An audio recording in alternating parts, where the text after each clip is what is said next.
Hi, I'm on the board of this brand new 2024 Boston Whaler 228 Dauntless. If you look at the back of the stern of the boat, the power is twin 300 JPO white Mercury engines, they're naturally aspirated.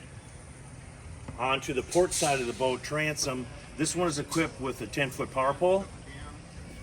It does have a live well on the port side and this very comfortable bench seat that can turn into a nice casting deck. This is equipped with the deluxe leaning post, live well, and fresh water on the sink.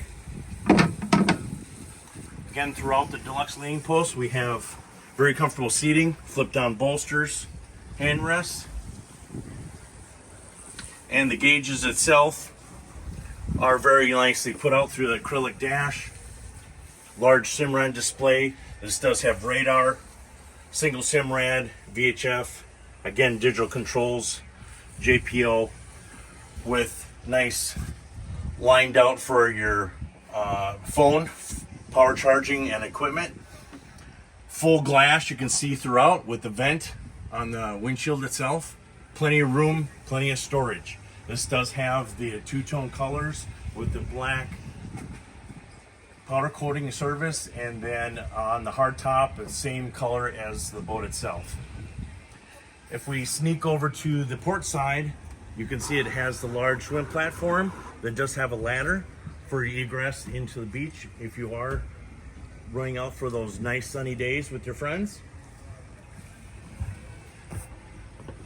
As we proceed through mid-deck, you can see a spacious mid-cabin head that is a vacuum flush head system with pump out.